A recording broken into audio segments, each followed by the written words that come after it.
Hello, Sandra Ambleton here. I'm being guided to speak. I started downloading information last night.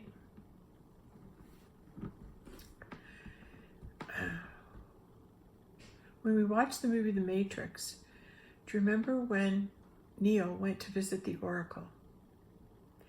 And when he went in her kitchen, the sign in her kitchen said, "Know thyself." Now, of all the signs and all the messages that we've received throughout history, and having that being such a monumental movie about getting out of the matrix and freeing your mind, everything in that movie has meaning and purpose. It's incredible. But know thyself was the message in the Oracle's kitchen. Now, why that one? Why that one? Why not seek ye first the kingdom of heaven? Why not do that one? What if they're the same thing? What if it's the same message? Know thyself. How do you start to know thyself? How do you start to do your inner healing work? Where do you begin? It's like you're in the dark. You go, I don't know how to move forward. I don't know how to do my healing work. I don't know what that means. I don't know who I am. I'm like a carpenter, or I'm a electrician, or I'm a dancer, I'm a florist. These are all occupations that you do when you're in the earth dimension. But who are you? It's like Alice in Wonderland, the caterpillar. Who are you? This is what you're being sought to seek out. This is your first step. You can read Alice in Wonderland if you want. You can watch The Matrix if you want. And observe what they're telling you, because Neo goes through the process of knowing himself. And how does he know himself? Well, Morpheus is a mirror, because Morpheus is God, because he mirrors back to Neo who he is. And he believes in Neo. And because he believes in him,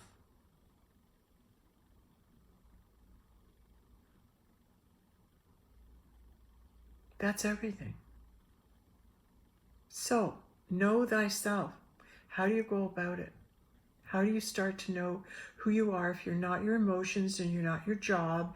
And even though you might be a mom or a dad, or you're just a teenager or whatever, how do you begin the process of knowing yourself? Well, when you're younger and you're in school, what subjects do you like? Right? What subjects did you choose? What subjects are of interest to you?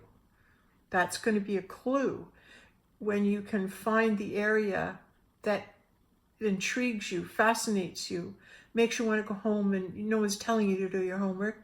You want to go and read it because you want to know, because you're seeking out pieces of yourself, because what we like and what we dislike are clues. They lead us to who we are. When I went through my healing journey, I went to a class, and it was in a church, and it was about learning who you are. And this woman rented space in the church, and the class was about who are you, like knowing who you are. And there's various exercises, but the first one of the very most important one, and it's one that I reinforce as a yoga teacher, and that is breathe. And now feel your body in the chair. Feel yourself. Feel you. Feel you. Most of us are so much out of our body. We hold ourselves out of our body. We don't want to be in our body. We hate our body.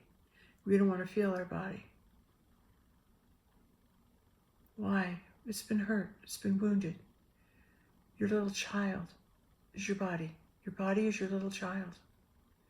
And when you're wounded as a little child, your body holds it.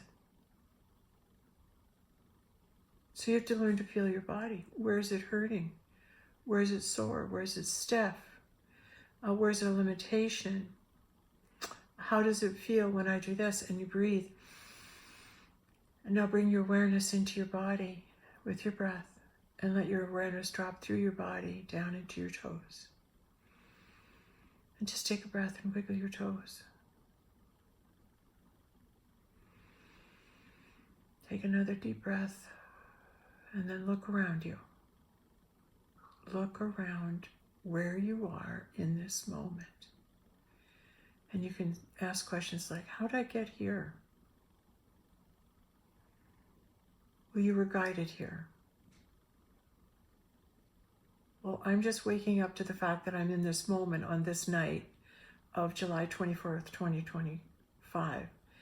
And I'm aware, sitting here, I'm in my kitchen and I'm opening my eyes and I'm looking around. And now I just want to enter into my body and keep my feet on the floor and wiggle my toes. Be in your body. Learn to be in your body. That's why yoga is so important. Your breath calms your mind.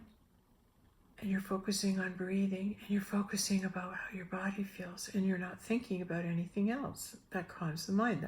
That's why you do it. Yoga is brilliant. Mind, body, spirit. Mind, body, spirit needs to be looked at when you say, who am I? Who is my mind? Who is my body? And who is my spirit? Like, who am I? And keep asking who I am. Now you want to learn about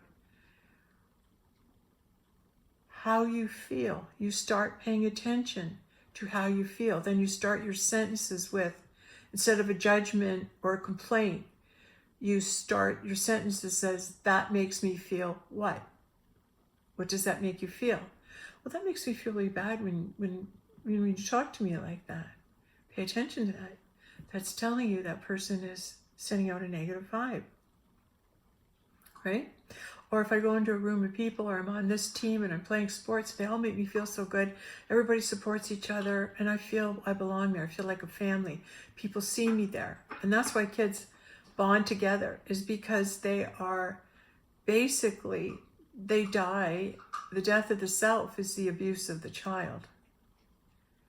And whatever age you are at, that you had suffered abuse, emotional, physical, or sexual abuse, that's the moment when you died. And so you become what they want you to be, and you be obedient to what you're told to be. And that's what the system is. The parents teach you what they knew, so you'll repeat the patterns. The school systems, right, are there to make you fall in line and obey the rules. And these are the rules, and these are the laws. And that's what they teach you, is the laws and the rules. The education of expansiveness and knowing who your body is. How's your body feel? Just teaching you about the different stages you're in. That's the level of education you should receive. Is when you're 5 years old, you should receive an education for a 5-year-old. When you're 6 years old, you receive the education at that level, which means a lot of playtime, blowing bubbles, skipping, laughing, learning to be with other people. The things they're teaching in the class are very rudimentary and are just like not important at that time. What's important is the children learn independence, and then they start to learn who they are. You want to teach them and help them know who they are. They're the divine lights. They're the divine light. They're creation. God's creation. We all are. So when you are looking to feel,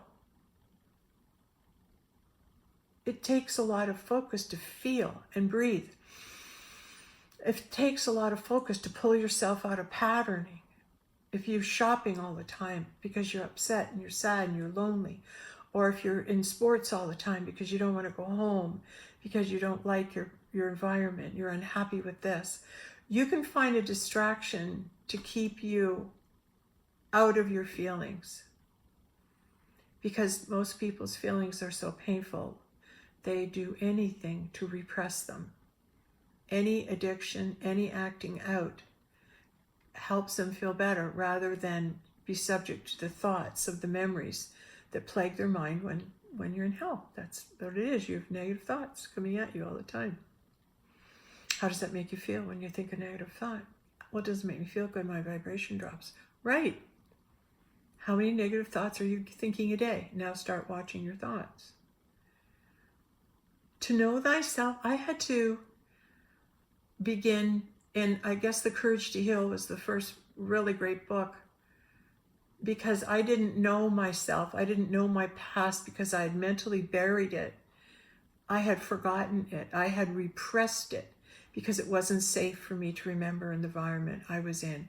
It wasn't until I got out of my childhood environment and I was able to start to come to know myself outside of that environment that I was able to go inside and really discover who it is I am. And that takes quite a long time. So how do you begin? First, begin by how you feel. Start writing every night before you go to bed. Keep a journal and go, I felt like this today. This is what happened today. This is the lesson that came to me. This is what the incident that happened. This is what drama ensued on this day. And write it out at night.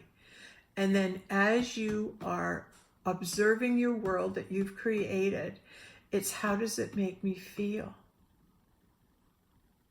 What have you created? What do you draw to you? You draw to you the belief of what you are. And if you don't think you're very nice or you're a piece of, crap and you're a failure, and you'll keep drawing that to you because it's your belief of who you are. Because that's how you've always felt. That's what you were shown. Not everybody might have shown you, but maybe someone in authority treated you as an object and just didn't care how you felt or what you said. They were just in self-gratification. That's a monster. But that's the energy that's been on our planet. And when I went through this process, I went so deep down the rabbit hole. And I found that sexual abuse is the root of all evil. It's where it begins. It's the death of the child.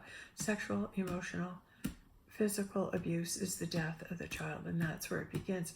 And you see, in this energy, in the world we've been living in, we kill our children. Our children are being kidnapped and tortured and killed, and that's being allowed to happen. Why is that?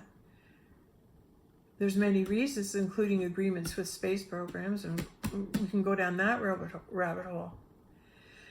But where you are right now and where you sit, whether you have all this awareness of who you are, you need to trace your history. And how you do that is you start going to people and you say, how do you see me? When you see me, what do you see? Am I argumentative? Am I defensive? Am I aggressive? Am I compassionate? Am I controlling? Do I try and break down every single situation that comes to me and take control of it, dissect it, organize it, and take the fun out of absolutely everything by following the rules? Because you're practicing a pattern that was practiced on you. Oh, I'm afraid if you do this, using fear as a motivation. So the child wants to calm the fear of the parents so he doesn't do what he wants to do. He's too busy being in obedience to the adult. It's a prison. It's like a traumatically bonded is what it is. And you can't see you're in this traumatic bondage while you're in this traumatic bondage. You don't even see what you're doing. You just blindly accept that how you were raised is the way to raise your kids. And no, what happens if you wake up and find out you were raised by a monster? Just remember how it made you feel. Just remember how you felt as a child a lot of the time. Were you lonely? Did you have any friends? How'd you feel after school when you went home and you're in your room? What could you do? Where could you go? What if you're avoiding problems from parents and siblings? So you hid in your room. Because you're just at that age where you're seeing so much, but all the anger and the hurt is being dumped on you from your parents who didn't do their work. That's how the cycle and the pattern repeats itself. And that's how the abusive pattern repeats itself. Those who are abused usually become the abusers, except those are the ones that can wake up and realize and remember how their little child felt. Then you do the opposite. You go, I'll never hurt anybody as long as I live. I'll do anything I can to help people. I'll be kind. I'll be loving. You can go the opposite, absolute opposite. So it depends on which course your inner child chooses. But when you're visiting your family and your relatives, start asking questions. You know that sister you have that you never talk to? Why is that? What happened there? I really want to know why you don't talk to her, why you don't talk to him. What was so bad that would cause such a big rift? Start asking questions because you want to know about your history. You want to know the patterning that's been passed on to you, because until you see it, you're going to repeat it. Until you see it, you're going to repeat it. And if you don't do the work, you will pass all your hurt and pain on to your children, and they'll pass it on to theirs, and they'll pass it on to theirs. The sins of the father and the mother. It's they program you, but they don't have the conscious awareness they're doing it. They say, oh, I love you. You're our child. We love you. We'll do anything for that. What was your mark? What'd you grade? You can't get a failing grade. No, you're not going to Western. You're going to Queens. You're going to engineering. That's what you're doing. And so when you are told what to do, when you guide and direct your life on the wishes of your parents because you wish to please them, and you suffer inside.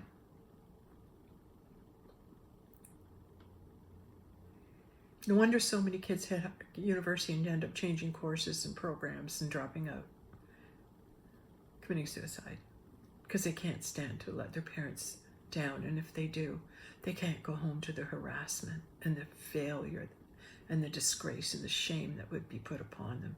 So rather than face that, they leave.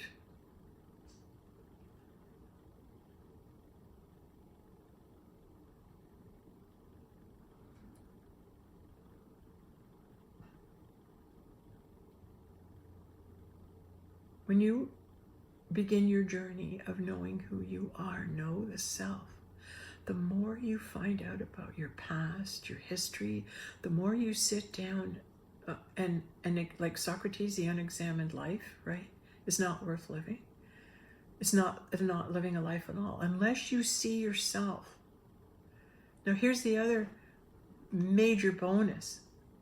The more you begin to learn about yourself, the more you begin to study your past, clues of your eternal self are given by you throughout your life so you can unveil who it is that you really are in the eternal realm.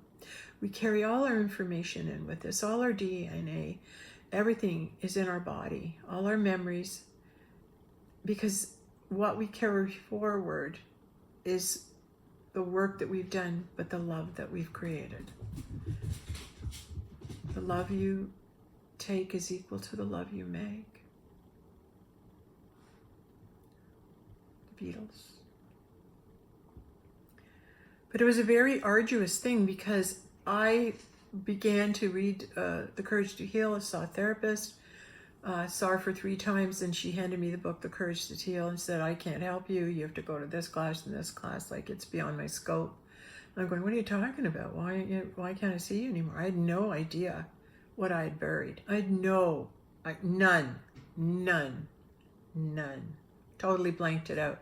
I know, I watched a fellow the other night, and he's quite a good, I love that he understands the law of one, and I love that he's, bring the Bible into it. But when he made the declaration of not everyone had a perfect childhood like I did, I went, oh boy.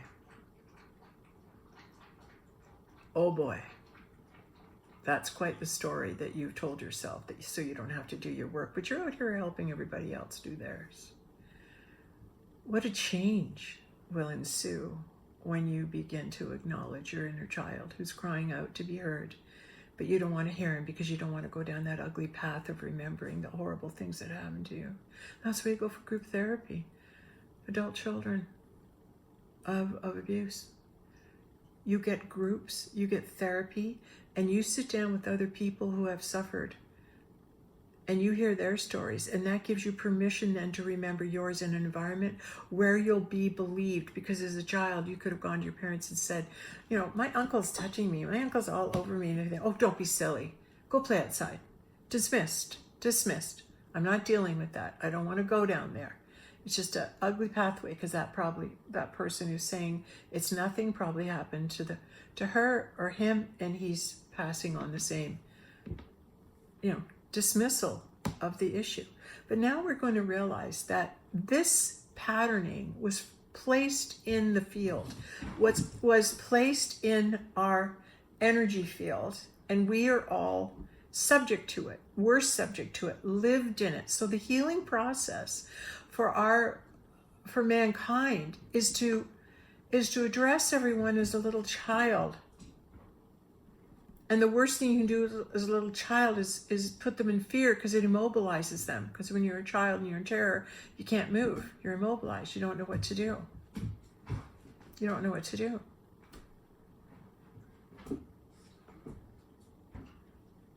New puppy. She's biting me. Ouch.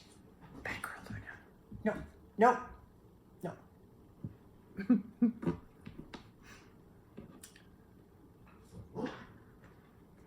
She's just a puppy. We told me had her a week. Do we have her a week yet? Yeah. Oh, she's grown like a weed, and listen here. Anyway, I had to come forward, and it's making me laugh because she's right after me. Listen, this is serious stuff. We're passing on gold here. Okay. Oh, there she goes. I brought the joy into my house, our house. We've been without dogs for a while, 10 years, and now we've got one. It's just so fun. Just makes you laugh and just so joyful. Yeah, right now it's a little bit of a challenge because she's busy girl. Okay, back to what we were talking about. When you begin your journey, they say you have to do your inner healing work. This is it. This is what your inner healing work is to go and talk about how you feel. Get a therapist, get a social worker, sit down with someone and say, I've been having memories, I've been having thoughts, or every time I go by this park, I get depressed, or every time something happens, I feel really down. Find out why. Why? And now pursue it. Why am I afraid of basements? Why am I, whatever it is that you feel when you feel, examine it and keep asking the questions. Why do I feel like this? And then when you get support and you go for therapy and you're in good hands, they'll create an environment for you to remember. And it's painful to go through, and most of us won't. And so that's why when you get through it, when you're able to champion your inner child, when you're able to, with John Bradshaw, he's a great help too. John Bradshaw, you want to read him, he's just amazing. He helped me through a lot, just reading him, and then doing, championing your inner child and the family.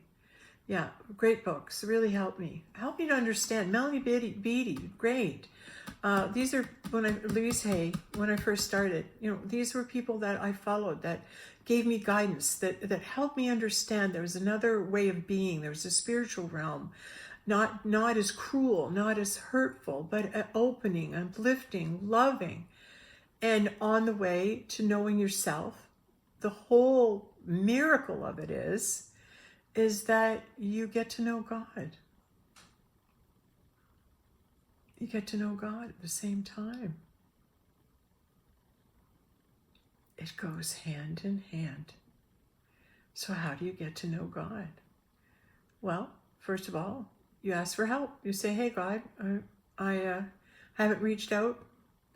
And, whether it's God or Christ, whatever feels good for you, or whatever creator, God, source, name you choose to use. You're going to the source, you're going to your creator, you're going to that creator inside, that God inside. But for some reason, it's like we've been conditioned to think it's outside of ourselves. And so I would believe it was outside of myself for a long, long time.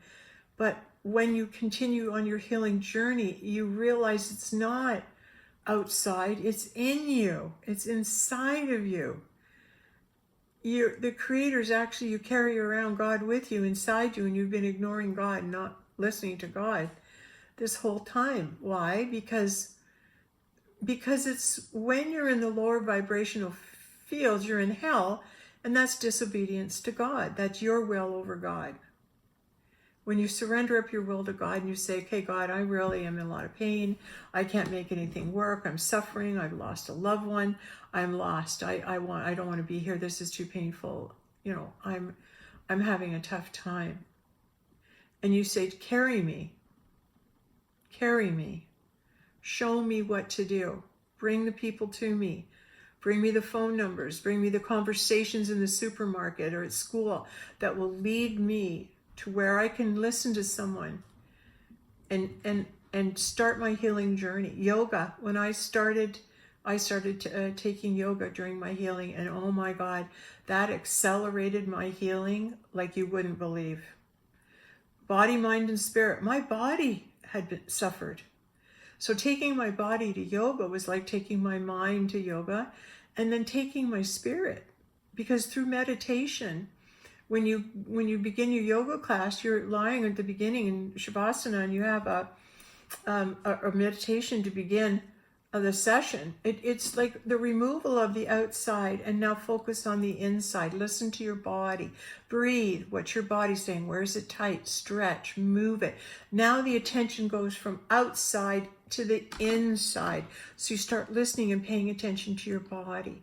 And that's what yoga does. It brings you to yourself. It brings you to your body, to get to know your body. And your body is your little child and holds all the pain, holds all the secrets that you've not wanted to look at. But now you realize, hey, if I can get God's help and walk this path and go through that storm, will I make it out the other side? Yes, you will. I have proof of it.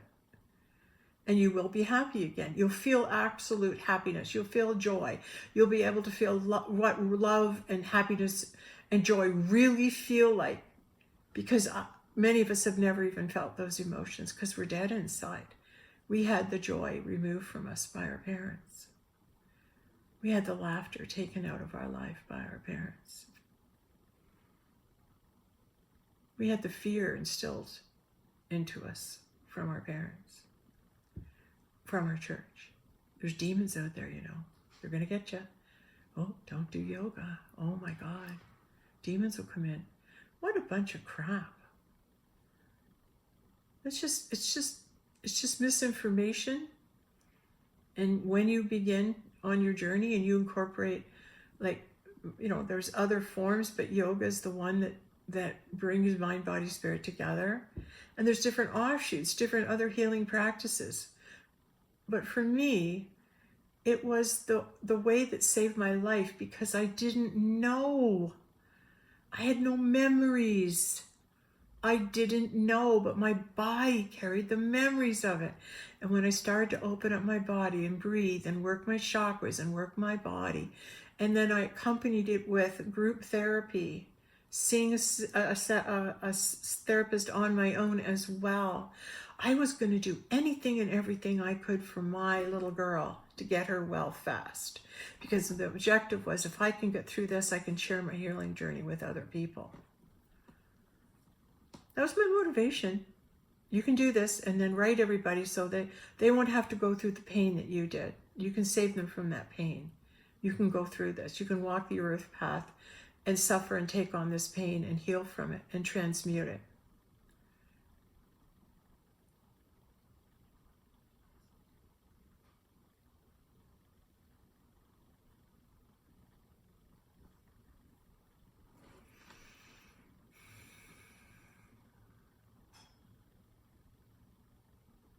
Journaling.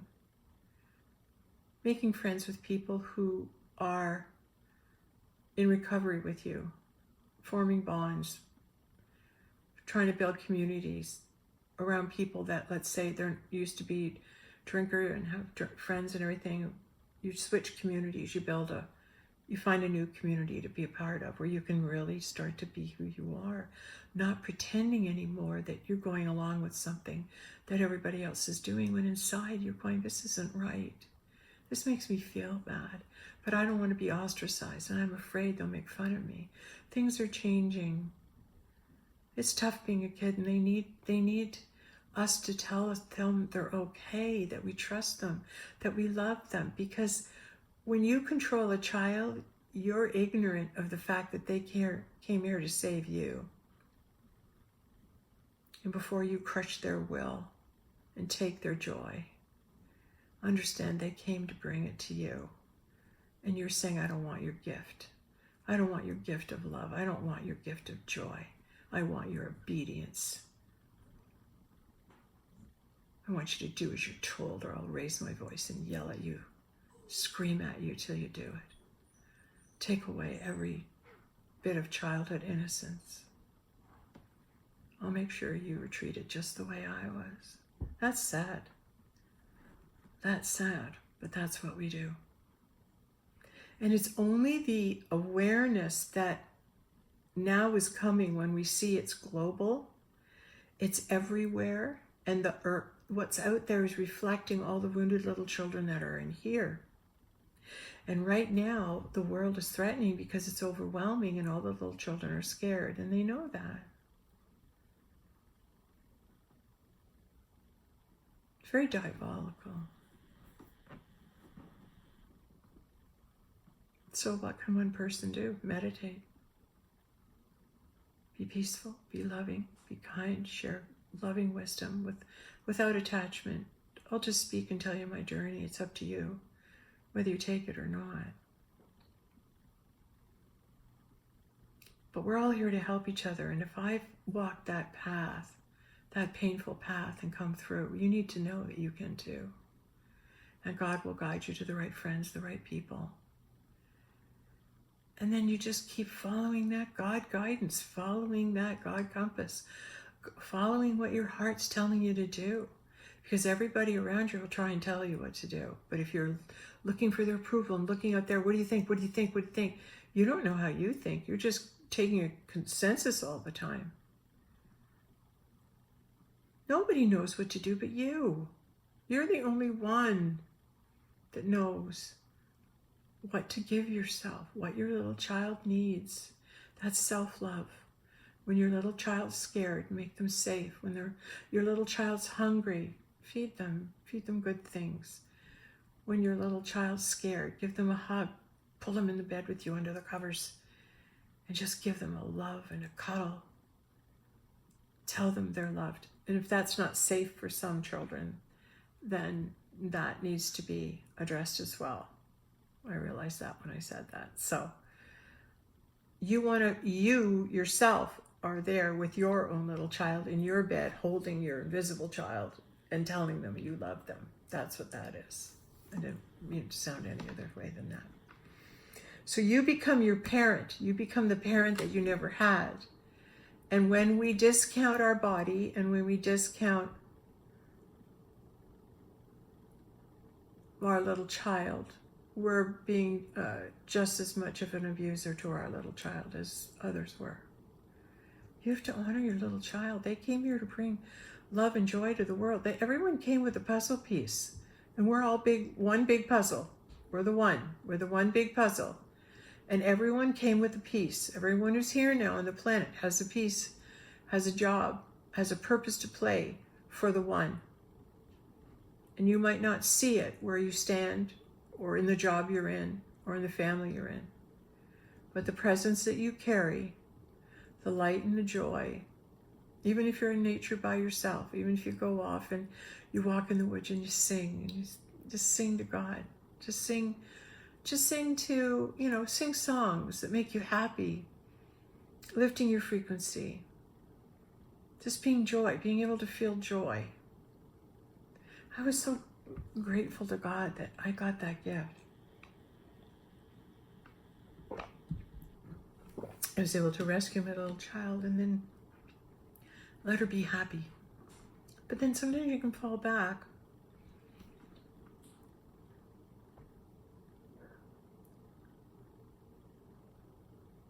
It's acknowledging where you are.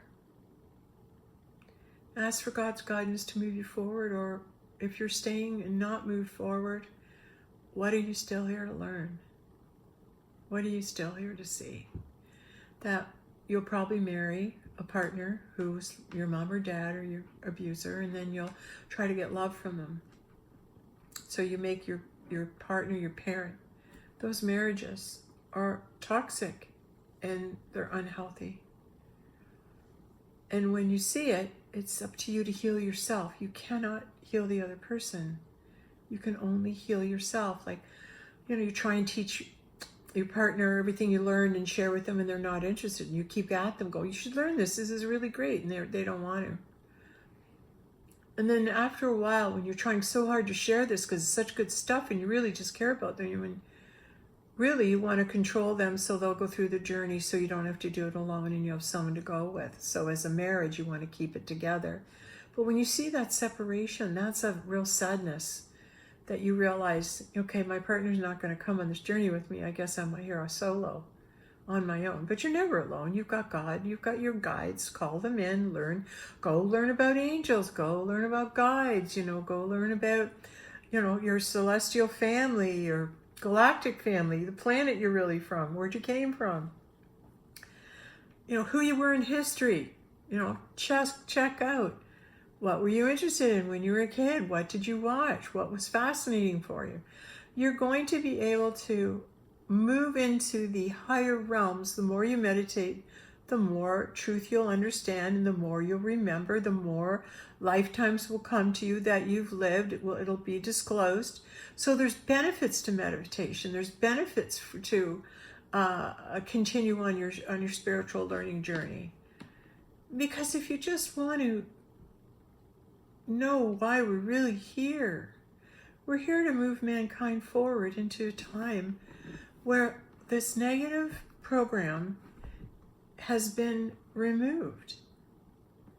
And now we're in the aftermath of it. How do you heal from 2,000 years of programming and abuse that secretly endorses killing children?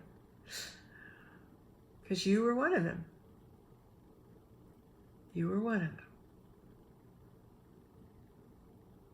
And if you have a fierce family reputation and you're going to uphold it, you won't go and do any inner work. You'll keep that name and you'll keep that title, and that I'll hold up, and I'm this, I'm above. Been through that. Still have a bit of it. Meaning, I'm making fun of my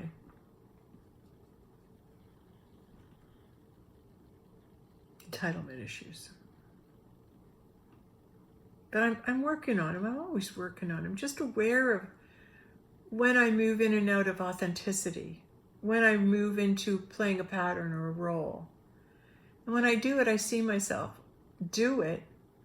But this time I'm not angry at it. I'm not wanting to change anybody. This is the way it is.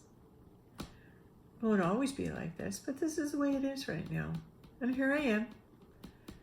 And the more you can move into not trying to change anyone, not trying to find fault with anybody, right? Because that's just you feeling bad about yourself, pointing out other people's faults because you want to feel better than them. Oh, well, I'm not like you, and you should do this. I'm going to tell you what to do, and you should do this and this and this and this.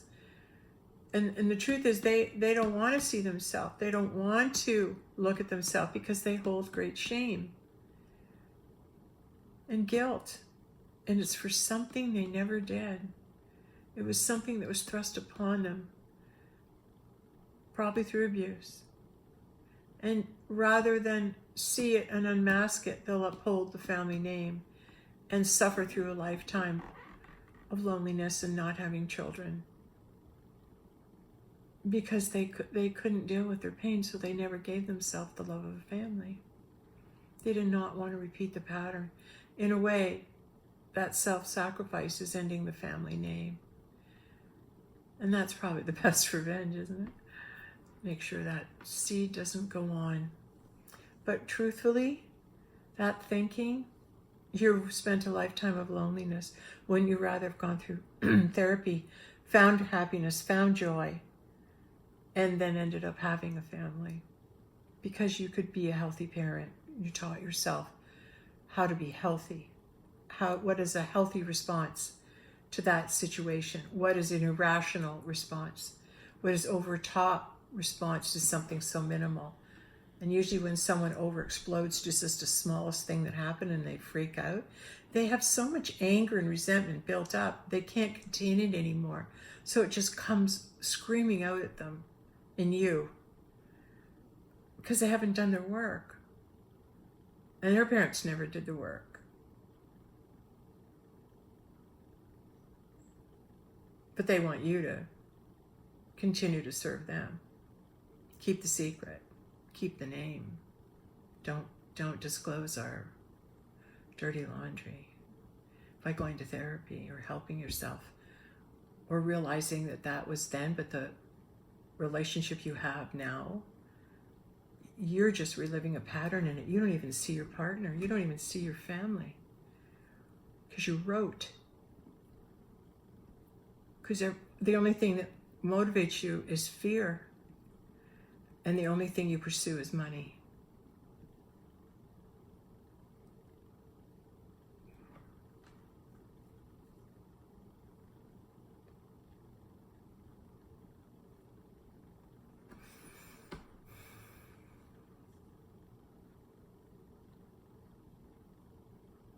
Looking and hearing some things, I try not to listen to anything on the social media, but sometimes things get through.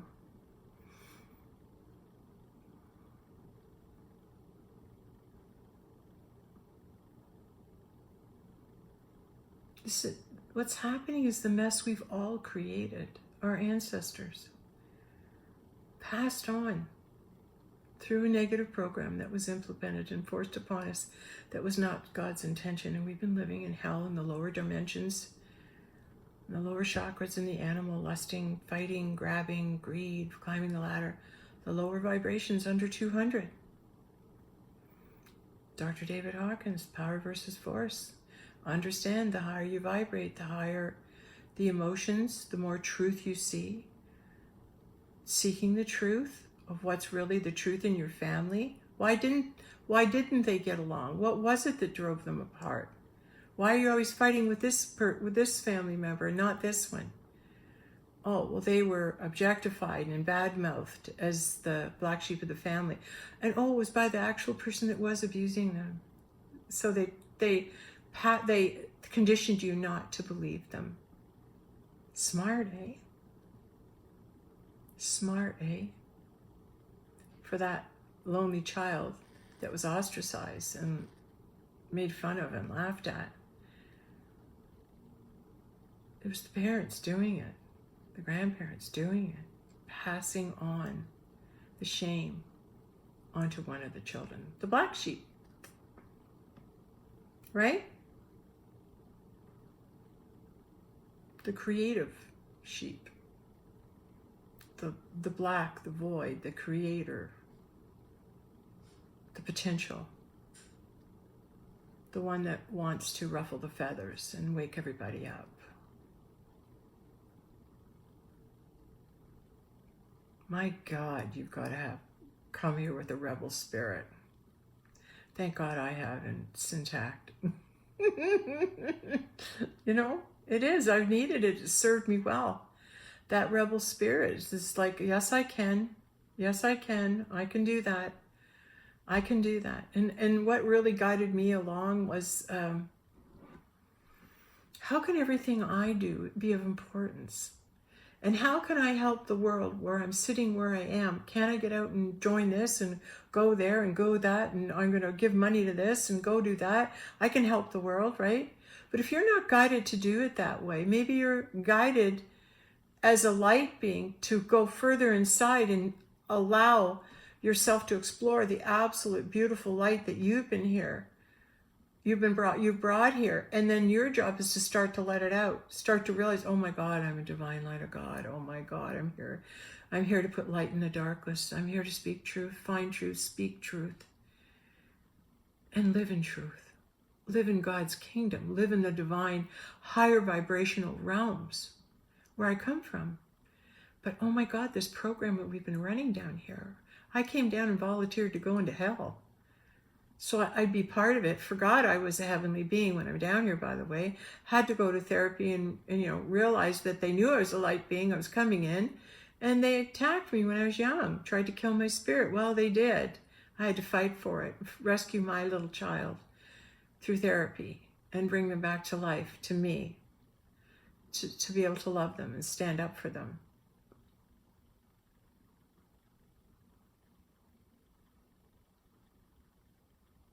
That's your journey. That's what it's about.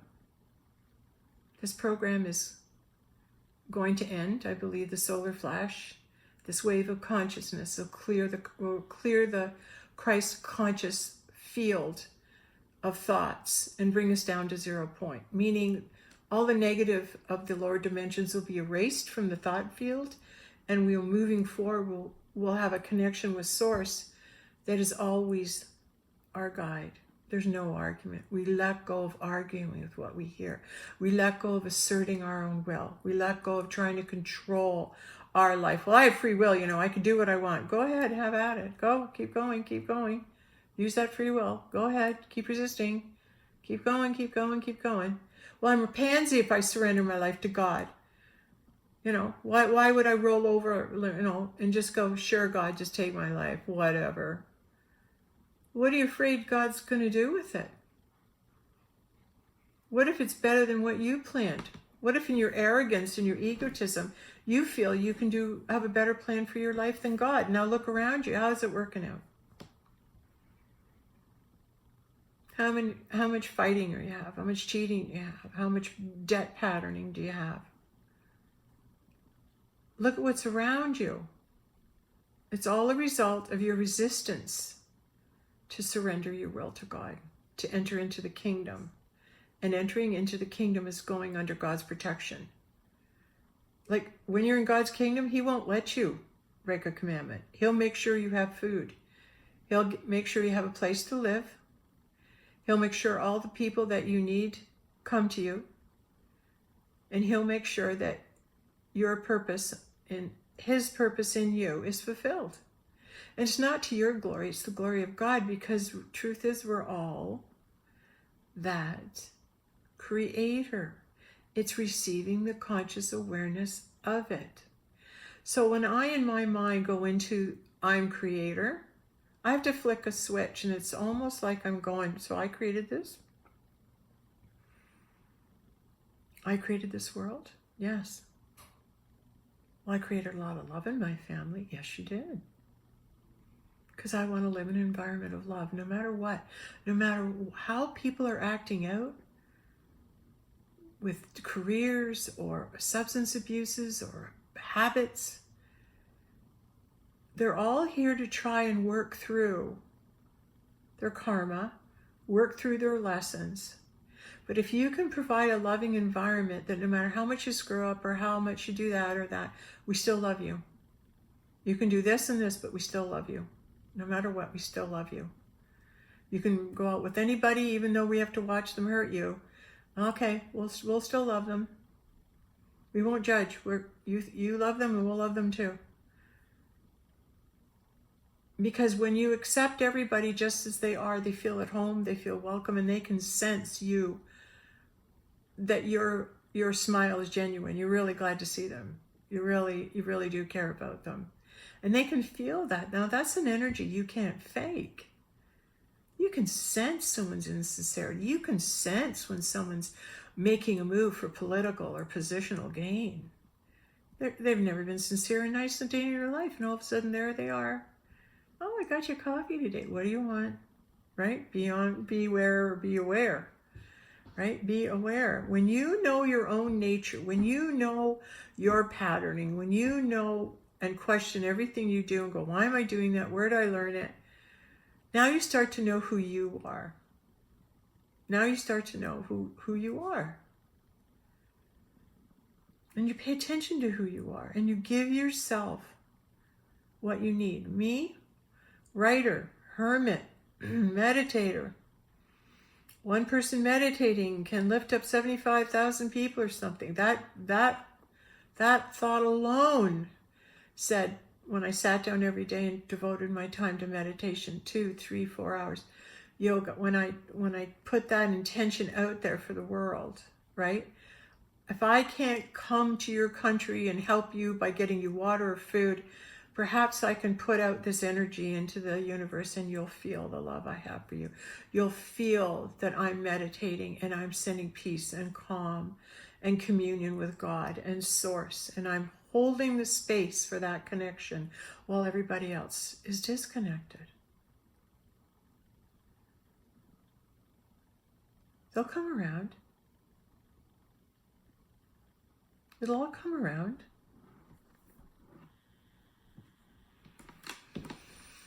These are things I've learned. These are things I've lived and I've learned, and I'm passing them on because that journey to do the inner work is going into hell, but you'll get out of it. It's going into your hell, but when you're through it, you get out of hell and you enter into heaven because you become more peaceful, more in touch with your surroundings and nature, and you realize your environment. This is our heaven, and it's been hijacked. This is our heavenly place to be with God, our Eden. We're in Eden. And we have to rediscover that as this energy field is removed by this high flash of consciousness that wipes away the negative thoughts. Now we have a chance not to see one another with our judgments and our hatred and our prejudices. But we don't even see that. All we do is see their soul. You just see people's soul. That's all you see. That's all you feel is their soul. You don't even know, you don't even care what they look like. When I meet a loving soul, man, do I know it right away. Like, I have no bones about saying, my God, let me hug you. Like, oh, what a soul. Like, I can feel some of the vibrational frequencies coming off people. And it's like, oh my God, what a beautiful soul. I'm so glad to have met them.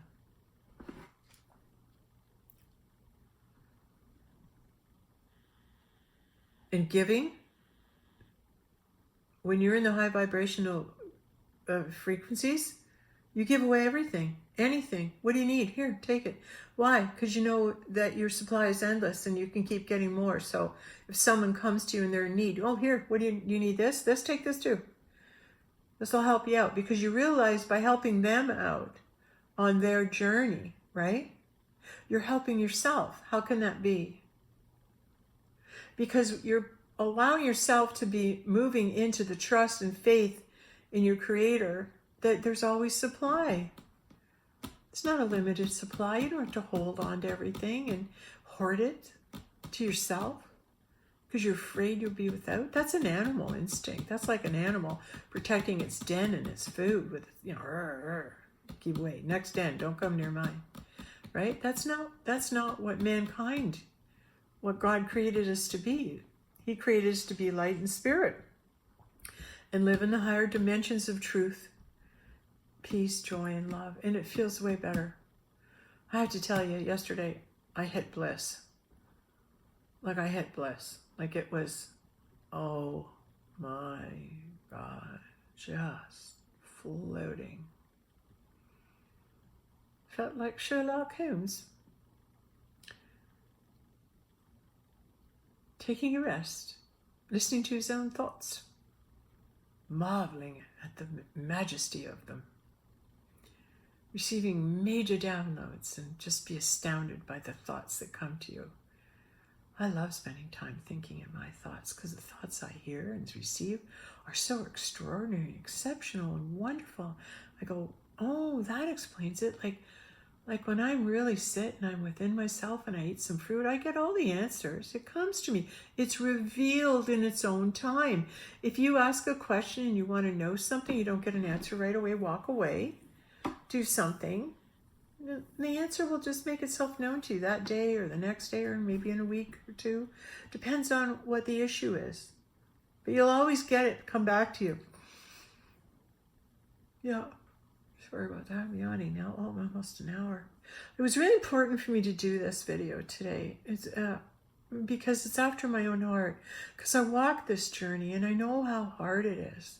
So get support. Get people around you. People that make you feel bad. Just say, I'm going through something right now. I can't see you for a while. It's not you, it's me. I just need my space. I need to be alone. I hope you understand. And that usually will help you move forward and letting go of poisonous relationships, people that aren't nice to you, jobs you don't like, partnerships. Go inside and be with yourself. Be alone with yourself and think and listen to the thoughts and eat fruit, because it takes your mind higher, up into the higher dimensions where the truth is known, because it's going to be really hard to hear truth if you're in a negative environment and you have a negative mind thought, because you won't. Like Dr. David Hawkins said, if you're living in a vibration under 200, you won't hear God. You won't be able to hear God, because you have to vibrate over 200 to hear God. And unless a miracle takes hold in your life, that God yanks you up out of the 200s and moves you forward, and then once a God experience like that happens, you kind of go, wow, what was that? How'd that happen? Why'd that happen? How can I explain that? I can't explain that. I got to figure this out. And then you're all on a quest, Indiana Jones, on the quest for the Holy Grail. You're on a quest to find out the meaning behind the spirit, because it's so much fun. It's so much fun to meet another spiritual person, exchange information and knowledge, and next thing you know, you're talking for 6 to 8 hours, and you could keep talking, but it's 11 at night and you better go home, because you're in the no time zone. You're in the I could just talk for hours, because I've entered the realm of eternity where there is no time, because we're just talking and I'm not focused on time. I'm listening to what's being spoken in the now, and I'm captivated by it.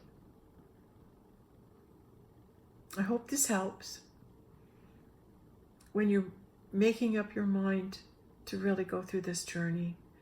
Get yourself a good journal. Start making yourself your best friend, and buy your little child a stuffed animal, and put them on your bed, and talk to your little girl or your little boy. The stuffed animal is your little boy, your little girl. Say, how'd you do today? Were you okay? What upset you? And then if you want to start a dialogue with your inner child, which I recommend, whatever hand you're predominant in, if you're right-handed, you write to your little child and say, I was in a situation today. How did it make you feel? And then you switch the pen over to your left hand, and you let your little child talk back to you. It really works. You'll find things that your little child is really feeling. And then when you do that, walk away from it, just have a good sleep, go back at it the next day and read it. And you'll actually have inner correspondence from your inner child. Everything that's happening out there is coming to a head because it is ugly, because it is awful, because we've been living in a program that was designed to be hell. Good job. Didn't they do good job, and continue to do a good job terrorizing us and controlling us?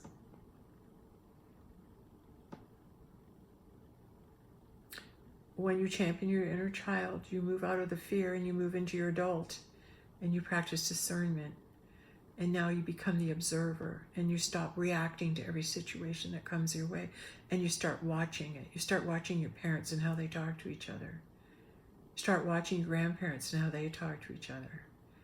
Start looking at your cousins and everything, and why they do things different, and why are you so different? Why do you do things this way when they do it this way? Like remember when my one son was out traveling. He was out east. And he comes home, like, because at family dinners, we have a prayer, we hold hands, and we look into each other's soul. Everyone has eye contact, then we go into grace. And he said, Mom, I used to listen to your prayers and stuff, but I've been to a few houses and they say grace too. Holy crap, Mom, they got nothing on you. Like, you're really good at saying grace. He had to go and see other people's version. He had to go and see what other people do, how other people practice things. He had to, as a child, go and socialize and see that there's other possibilities. There's other different ways of being. People have different patternings in different families. You want to seek out a family that doesn't argue with you, but acknowledges you for who you are and how you show up and loves you for it and plays to your strengths, not shames you for your weaknesses. Oh, well, this family member is good at this, and this family member brings this gift, and this family member brings this gift. Right? When you accept what is, you realize God's in everyone. God is coming to you in every person when you are under his care and move into the heavenly realm. And you do that by just saying, hey, God, you guide me. And if something comes up and you're not sure what to do, don't just stand there and don't move. Come on, get in the car. We're all going to go do this. Let's do it. Come on.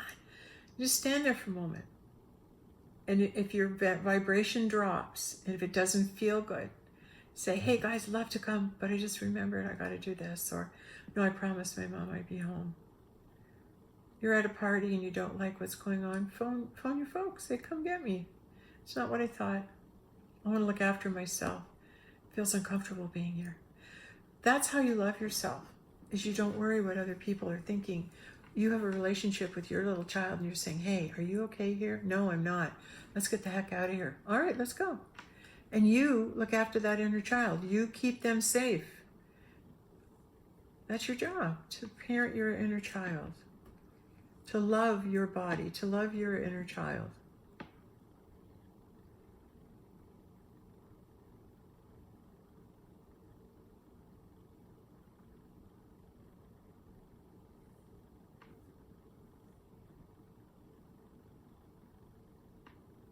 We all struggle with addiction in one form or another, in our woundedness. And we're going to not shame or blame ourselves for it, but we're going to accept it and say, it's all right if you need to do this to get through this time right now, but I'm aware and I'm watching you.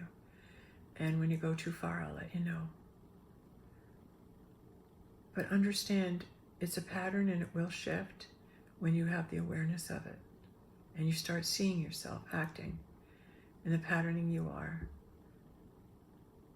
Because you're called into the healing. You're called by God to get to know God. And when you are on your knees and hurting, and then you call out, that's the whole process. God can't help you if you don't ask him in. God cannot help you if you don't say, God, Father, enter in. And help me, guide me, help me to know you, bring me into your kingdom, because I want to get out of the hell I'm in, because I've had enough of it. So let's hope all these galactics and all these beings that are here, they're going to help us shift into these higher dimensional frequencies. Let's see them do what they can. Let them awaken and realize whatever needs to be done, I'm going to volunteer to do it. Whatever God's will is for me, I'm going to just roll over, surrender to it. Because God guides me and I have no fear. No fear.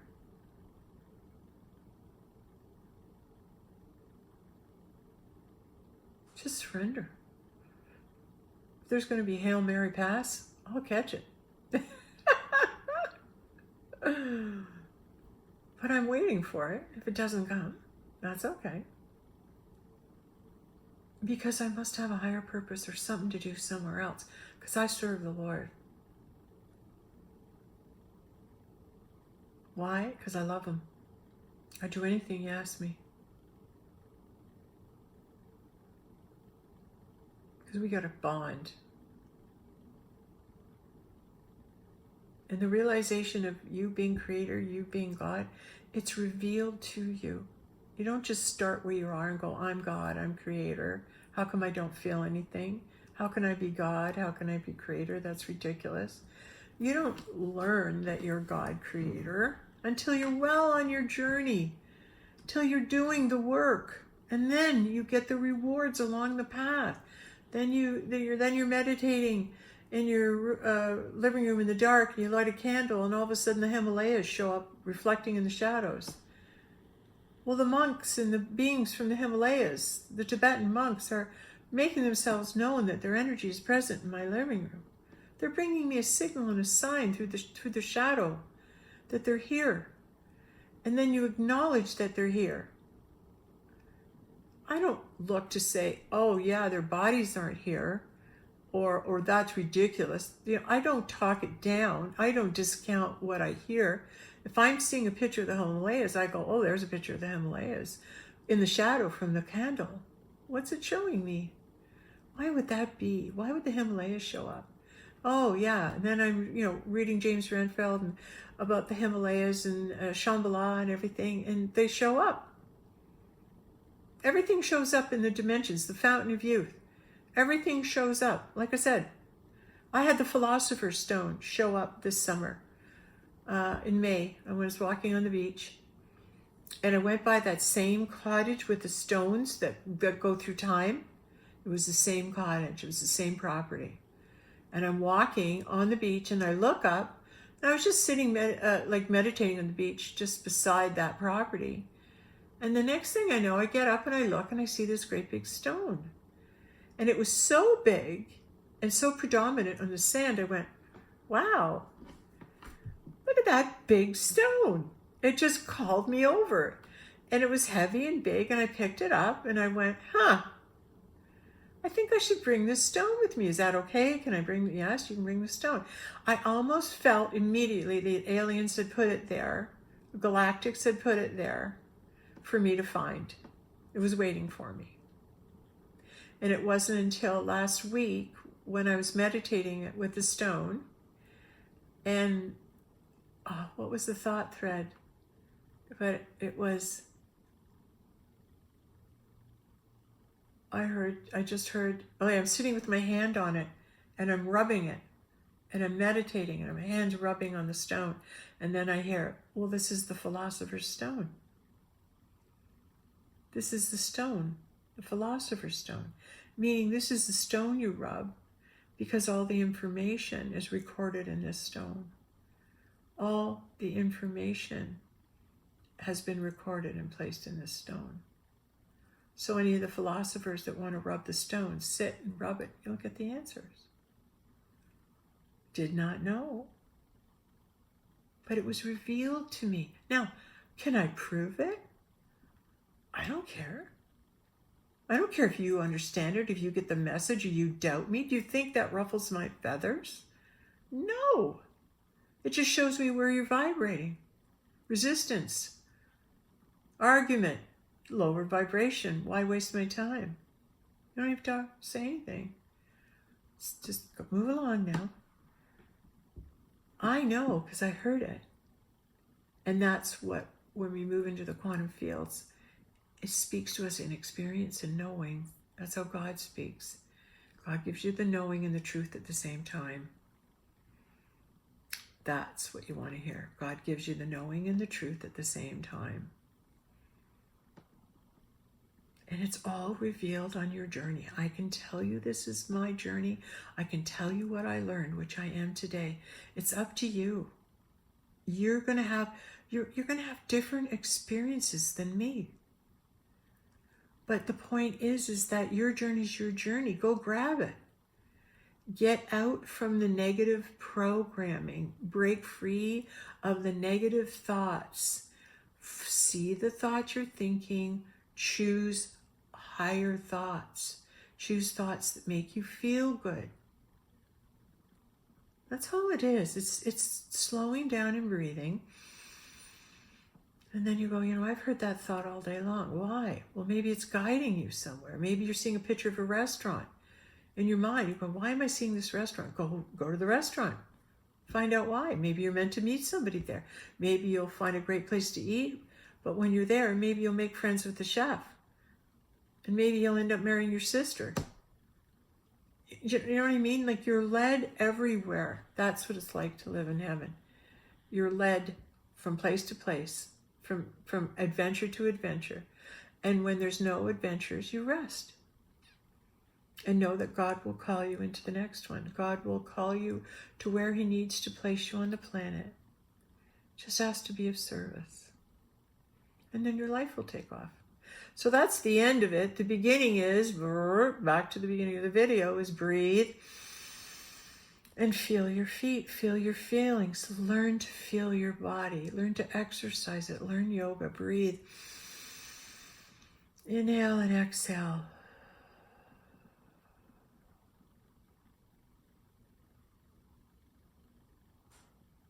I'm surrendering. All the things that I've known, all these wisdoms I've learned, I'm doing none of them right now. None of them. I've let it all go. I've stopped trying, like climbing, like escalating, trying on my own to make myself better, to make myself more, to get my books out, to do all that. I'm not, there's nothing. Even when I want to go out in society, it's like, no, you've had your turn. It's their turn now. It's like it's cyclical. It's like we have our place in the drama that's happening or we don't. Or it's the end of our drama in our realm. And this drama is ending. So all we can do is create what would you like to see in its place? Oh, well, better schools, that's for sure, where kids are taught yoga and love and how to cook first, nutrients, good nutrients, how to be in the world first before they learn about math and all this other stuff, or listening to good music and poetry. This should all be what we want to teach our children first, allowing them to experience the beauty and joy of being here, right? The beauty and the joy of being here without restrictions, without shaming, blaming, without the negative program. In the positive program, we're loving, we're kind. We draw what we need. We give love. We exude the light of God. We are open. We are aware. We are observing. And we are knowing that we are guided every moment because we are that which we are. We are that creator. And we would never create anything to come against us. But in the lower realms, right? It's a different vibration and a different dimension, and it doesn't apply to the higher realms. There's different codes and different rules in the higher vibrational realms that exist in the lower ones. And you have to get to the higher vibrations to learn them. They won't be disclosed to you in the lower vibrations of prove it. If you can't prove it, I don't believe it. If I can't theoretically hold a sound, hold a an equation in my hand, a mathematical equation of proof, I don't believe it. You have to prove it. You don't have time for that anymore. That's a low vibration. I have no belief or faith. I'm asleep. I can only put my trust in what's proven. Well, they're going to miss the whole journey. Gather as much knowledge as you can because, they want power. Rather than realizing when you gather as much knowledge as you can, the power comes through you. You don't have to strive for it. And the true power is the awareness. The true power is the knowing. When you know, it's just like I know that. And don't let anybody talk you out of what you know. Because what you know is what you know. Stand up for yourself. Stand up for it. In your journal, this is what I know. This is what I learned today. Now I know this. Or this is the knowing I received. Just learn to exist in the higher spiritual realms. And through yoga and chanting and singing and meditation, studying frequencies with Dr. David Hawkins, and listening to the correct interpretation of the mystical book we call the Bible. That's William Donahue.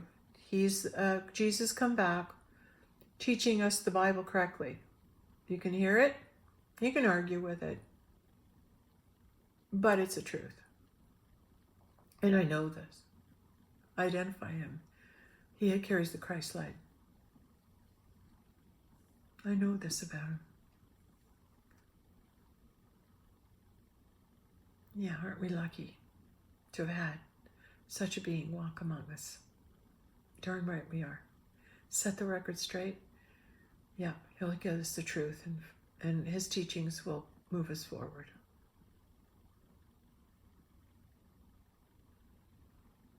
We're in good hands. And I'm in a state of, I don't know. I'm watching. I'm observing myself. I'm resting. Holding the space for peace and calm as best I can. Moving my light more out. Projecting my inner light out.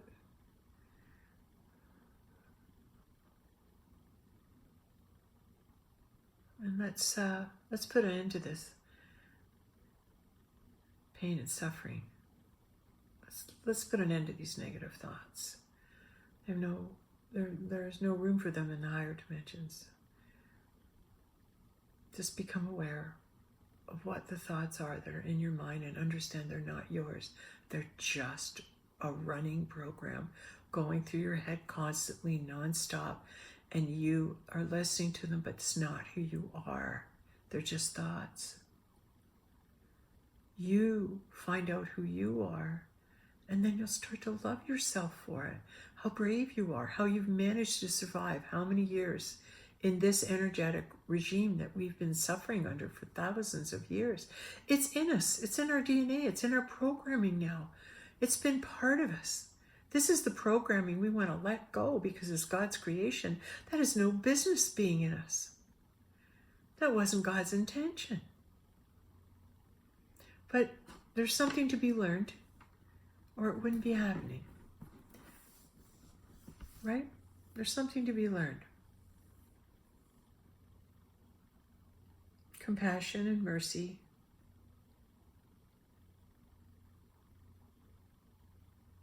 is what I pray for. Because it's not it was put on us. We're just surviving it. And now that this surviving is coming to an end, we'll be able to really live and thrive. And those are feelings I want to feel. I want to feel that again. I want to feel that high. I felt it in 1994 for 3 weeks. I want to feel it again. I know what it's like. I know what it's like to live in that energy of God when he breathed himself into the top of my head. I'll never forget it, because it's a really great place to be in that energy frequency of the higher realms. It just moves you along from moment to moment. It's just grace and ease. Oh, now we're doing this. Oh, this is what's happening now. And you're hearing this, you go, oh, okay. Just acceptance. Because everything you hear is the truth. Everything you hear is from God. You're hearing God clearly. There's no interference, just the voice of God. And that's a beautiful way to live, because I've lived it. That's what I want for everybody else. Because I understand why we've been the way we've been. And part of me's going, it's not fair. It wasn't. It wasn't very nice what's transpired at all. It's not about somebody deserving. It's about, I don't know, an infiltration, a negative force, an energy that exists out in the galaxy that's never known love.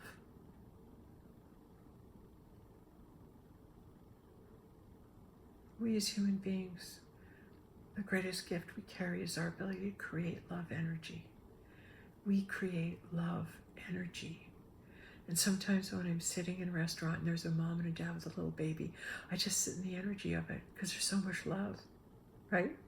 And every once in a while I'll be somewhere and something will be happening with the family, and I just would sit with them and I watch the parents of the kids, I watch the friends, have a good conversation. And when I witness love, it just brings me joy to watch it, to see it's still alive and it's out there and it's in us. But let's not let that die. That's what we're fighting for. We're fighting to keep alive the energy of love.